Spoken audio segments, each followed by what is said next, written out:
आपका माइक बहुत अच्छा है, बाहर की आवाज़ें बंद कर दें। हो सकता है किसी गरीब माँ की गोद में कोई बच्चा सोना चाहता हो और हमारी आहंग से, हमारी आवाज़ से वो बच्चा माँ की गोद से गिर जाए, ये उसूल के खिलाफ हो जाएगा।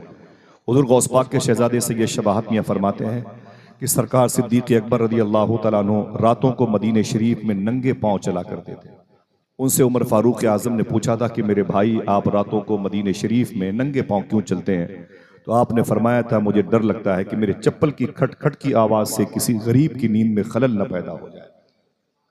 कहा, ये आपको किसने सिखा दिया? कहा, यही मुझे मदीने वाले आका ने बताया। हसासियत पैदा करें, बेज़मीरी ईमान के अपोजिट है। अपना ज़मीर जिंदा करें, अपने अंदर की हिस्स पैदा करें। ठीक है, इस टॉपिक पर बात कभी करूंगा और आज आपको बहुत देर लगेगी हुजूर की मिलाद सुनने में, लेकिन मिलाद पढ़ के जाऊंगा इंशाअल्लाह। बस आप बैठे रहिएगा, इंशाअल्लाह आपको एक एक लम्हे में एहसास होगा कि आप हुजूर के दौरे हयात में आ गए। ठीक है, मैंने सलाम कर लिया या नहीं किया? फिर से करता हूँ, अस्सलामु अलैकुम व रहमतुल्लाहि व बरकातुहू। अब आइए दुरूद शरीफ पढ़ते हैं। लेकिन ये बात मैं अक्सर कहता हूँ, प्रोफेसर वासिफ अली वासिफ से पूछा गया, दुरूद पढ़ने की शर्त क्या है? दुरूद पढ़ने की शर्त क्या है? तो वासिफ अली वासिफ कहते हैं, दुरूद पढ़ने की एक शर्त है। कितनी? जोर से बोले। दुरूद पढ़ने की एक शर्त है। बोले वो क्या? देखना कितने चेहरे जीरक और दाना है, पढ़े लिखे हैं। वासिफ अली वासिफ कहते हैं, दुरूद पढ़ने की एक शर्त है, वो ये कि दुरूद पढ़ने वाला और जिस नबी पर दुरूद पढ़ा जाए, दोनों का जमाना एक होना चाहिए।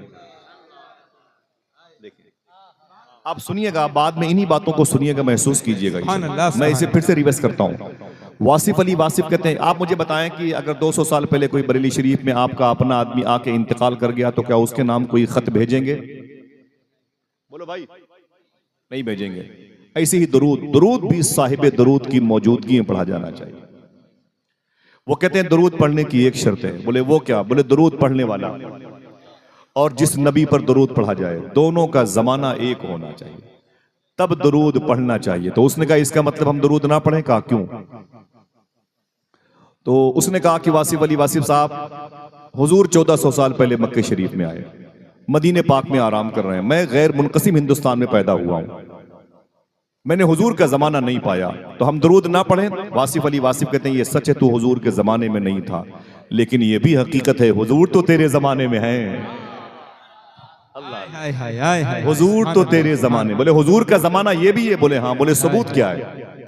बोले सबूत ये कि बगैर किसी पिलर के अल्लाह ने आसमान को रोक रखा है। इसका मतलब कोई है जिसकी वजह से रोक रखा है। जमीन का बैलेंस कायम है, वक्त पर चांद निकलता डूबता, सूरज निकलता गुरूब होता, ये सही टाइमिंग से निजाम कायनात जो आप देख रहे हैं ना, मुस्कुराहट मौजूद है। इसका बेस मदीने वाले आका हुजूर ही कायनात की जान है। बकौल फादिल बरेलवी, जान है तो जहान है, वरना हट जाएं अगर रसूल खुदा दरमियान से, लाखों बलाएं टूट पड़े आसमान से। अल्लाह अल्लाह। आप सलामत है तो हुजूर की वजह से, आपकी आंखों का पलकों का झपकना हुजूर की वजह से है। समझ रहे हैं आप? अल्लाह अकबर। सूफी साहब किबला से पूछा गया, दुरूद पढ़ने का तरीका क्या है? इसे याद कीजिएगा, हंगामा नहीं, ऐसे बैठे रहिएगा, इससे मुझे लगे कि महफिल बिल्कुल किसी समंदर की लहरों पर तैरती हुई जा रही है। सुभान अल्लाह, सुभान अल्लाह। सूफी साहब से पूछा गया कि दुरूद पढ़ने का तरीका क्या है?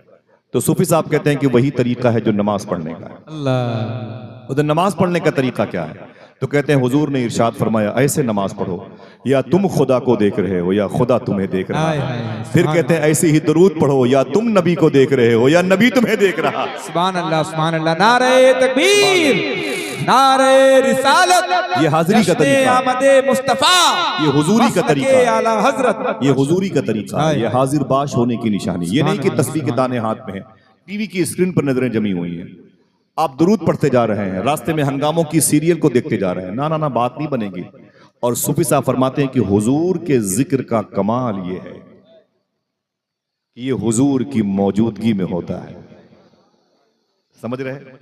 हुजूर ना हो तो हुजूर का जिक्र नहीं हो सकता।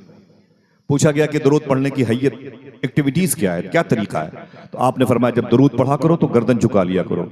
आवाज पहुंच रही है? दुरूद पढ़ा करो तो गर्दन झुका लिया करो, बाएं तरफ, इधर, या हल्का सा सेंस या ख्याल या पलकें या दिमाग हल्का सा बाएं तरफ झुका लिया करो, फिर दुरूद पढ़ा करो। बोले इससे क्या होगा? कहते हैं इधर इधर रूह रहती है दाएं तरफ और इधर कल्ब है, दिल है। सूफी साहब कहते हैं जब तुम्हारी ये आवाज दिल तक पहुंचेगी तो दिल की आवाज हुजूर की बारगाह तक पहुंचेगी। बोले ये पता कैसे होगा कि हमारी आवाज़ हुजूर की बारगाह तक पहुंच रही है? तो फरमाते हैं 40 दिन तक अगर आपने ऐसे दरूद पढ़ना शुरू कर दिया, हल्का सा बाएं तरफ अपनी सेंस, ख्याल, फिक्र को, दिमाग को, दिल को, आंखों को इसे बाएं तरफ करके दरूद पढ़ना शुरू कर दिया, बड़ी राज की बात है। आप फरमाते हैं कि 40 दिन के बाद तुम्हारे दिल में, तुम्हारे सीने में मीठा मीठा दर्द होगा। जब ये दर्द होने लगे तो यकीन कर लेना कि तुम्हारे दरूद की आवाज़ समात मुस्तफ़ा तक पहुंच रही है। राज दिल का आईना है, उसको छुपा कर रखो वरना टूट जाएगा हर जगह दिखाने से। मैंने सोचा कि इस आईने को टूटने ही दिया जाए, ताकि जितने आईने होंगे उतने चेहरे मुबारक नजर आएंगे। इंशाअल्लाह बोलो, इस पर अमल करेंगे। दुरूद शरीफ पढ़ें बड़े अदब से। अल्लाहुम्मा सल्ली अला सय्यदना व शफीअना व नबीना व मौलाना नूर का मोहम्मद व अला आलि मोहम्मद बिअदद कुल्ल मालूमिन लक। अल्लाह ने इरशाद फरमाया क़द जाअकुम मिनल्लाहि नूर। फिर इरशाद फरमाया वमा अरसलनाका इल्ला रहमतल लिल आलमीन। कहीं अल्लाह कहता है कन्फर्म कर लो, यकीन तहकीक के साथ मैंने तुम्हारे पास जो भेजा है वो नूर है, नूर। हुजूर को अल्लाह ने नूर कहा, और फिर कहीं कहता वमा अरसलनाका इल्ला रहमतल लिल आलमीन। कहीं अल्लाह ने अपने हबीब को रहमत बना के भेजा। अब हुजूर रहमत हैं तो कैसे हैं, और नूर हैं तो कैसे हैं? नूर पर थोड़ी सी बात आगे चलती जाएगी, फिर जब वक्त रहमत का आएगा तो फिर रहमत की बात चलेगी इंशाअल्लाह। बस आपको जोर से बोलना नहीं है, कोई बात दिल को लगे तो सुभान अल्लाह कह दीजिएगा, और दुआ कीजिएगा कि अल्लाह हमारी तन्हाइयों को मुसलमान कर दे, अल्लाह हमारे दिलों को मुसलमान कर दे। हाँ, हमारी आधार कार्ड तो मुसलमान है, दुआ करो अल्लाह ताला हमारी तन्हाइयों में हमारी समातों को, हमारी ज़बान को मुसलमान कर दे।